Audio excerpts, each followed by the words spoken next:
Okay, so this is on the first 1 month, after 1 month use. So I've been using this Fitbit Charge 3 for almost 3 to 4 months now, right? So one thing I realized is that this charger, right, well, it is once you put, if you just charge like that, the good news is that it clips on quite well, right? And it holds on quite well, right? And it charges quite quickly. In fact, you don't even need to charge it so often, right? So it only takes like about an hour or two to fully charge. In fact, it doesn't even, I don't even charge it for that long. I only charge it for like maybe like 5 minutes a day. That's all it needs, right? So, you know, because I've been charging my phone for my phone, I have to charge every single day. So I make it a habit of charging my smartwatch as well, right? So I normally charge it before I go into the shower and I take it out, and so far the battery only 5 minutes charge every other day.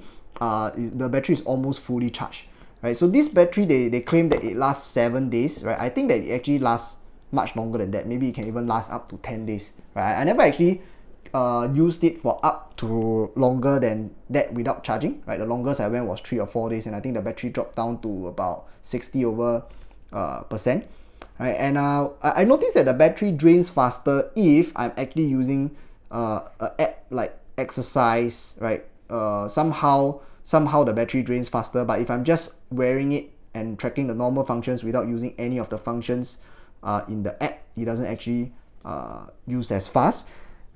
And you see this strap, this was the original strap that they came with, right? This particular blue one, right? I actually don't really like this strap because this particular strap was quite uncomfortable and hard and hot, right? So this strap, I know that it's actually more comfortable than many of the watches that I have worn before, but this part here that doesn't have holes is actually a little itchy, right? My skin doesn't turn red, but it's a little uncomfortable. So I actually switched over to this white color straps instead. So this white color strap is what they call the sports band, right? So you notice that there are actually a lot of holes in this band. So this one is a lot more comfortable, right? So yeah, so this is the one that I'm actually wearing right now, and it doesn't smell, right? So that's the great part, right? I can actually take this into the shower.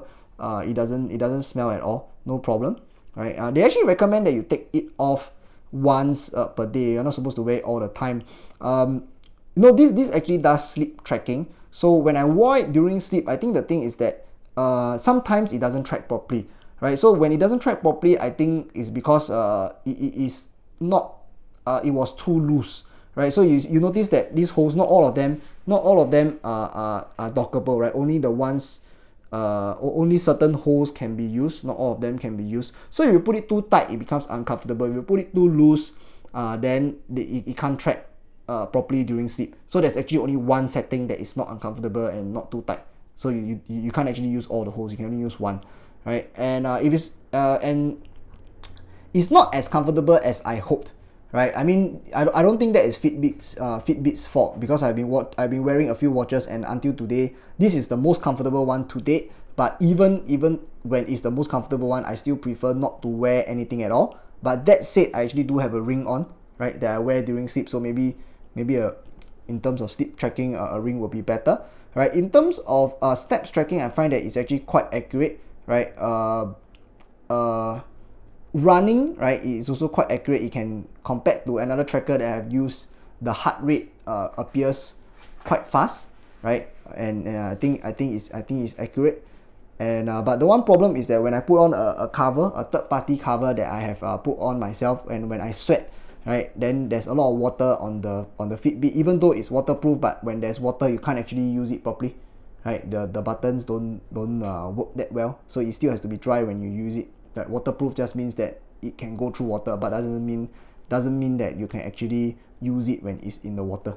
It's waterproof. When you dry it, then you can use, right? But when the water is all over, you can't actually use it. I never use it for swimming, right? But overall, I would say that this is good for tracking your steps and your heart rate. Sleep wise, I don't think this is I don't think this is the best solution to track your sleep, right? Anyway, for the sleep only, you have to go for 3 hours then before you can track the sleep, right? So I find that it's not very comfortable. But when I was having sleep problems and I use it, I think it really helped me a lot, right? Because it really showed to me, when I was sleeping well and when I was not sleeping well, right? So based on the REM that that they show me, right, true enough, on the certain days that I was feeling like not as good, right, you can see, like, so for example, this particular day, it shows me the time that I fell asleep, right, a little late, and I woke up early, and my total sleep time was only 5 hours and 35 minutes. And you can see that my deep sleep is a little less than usual. So on those days, I really felt worse, like this particular day over here, right? Not, okay, this one more deep sleep, right? But on certain days like this, right, where I slept early, right, I really did feel much better. So it actually helped me to track the foods, the different things that I eat, and how it has affected my sleep. But once I felt better, right, and I've solved my problem, I don't really want to wear the watch anymore, because, you know, it's really not as comfortable, right? But we know that there's actually another ring, right? There's actually another ring that can help help track your sleep. So maybe that might be a better way, right? In terms of calorie burn, I think that also helped me a lot, right? I realized that I expected my calorie burn, because I'm an Asian, right? It told me that my calorie burn is 1,008, but after wearing this watch, it actually told me that my calorie burn is closer to 2,000 plus, 2,005, like this, right? So this is actually my, when I wear the watch the whole day, right? So I realized that, yeah, I actually do need to eat more, and this Fitbit has helped me to figure out that, right? So generally speaking, I still wear this Fitbit out every day. I just don't wear it during sleep, right? And I find that even though I'm not a man of fashion, but I find that this is quite fashionable for me, right? So I like it, right? But I think that there are some problems with the Fitbit. The first one that I actually got actually had lines across this thing, and if you Google it, you realize that it's quite a common problem. This is actually the one that I have, right? I'm not sure if you can see, but the lines, there are actually lines across over here, right? You can see, right? Right. So right, so the lines actually appeared.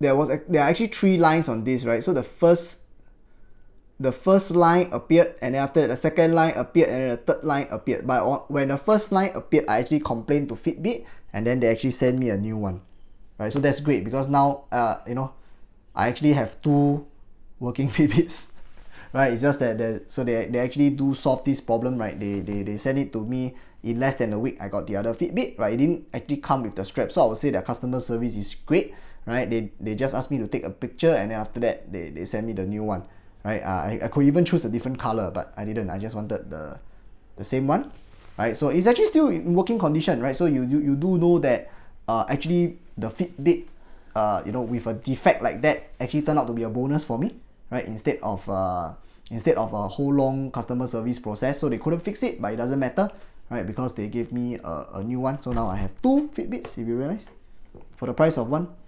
Overall verdict, well, I guess it helps, but I think that, you know, the smartwatch, there's actually a pay function, you know, but the pay function was not very convenient to use, because, like, you know, you have to press quite a number of buttons, and you have to scroll. Basically, it takes me about 20 seconds to activate the pay function, right? So I only use it when I'm desperate, right? I don't actually use it. I still prefer to use my phone for the pay function, right? Unless you know, they can sense my face or my fingerprint and activate it faster than my iPhone can, right? My iPhone has Face ID.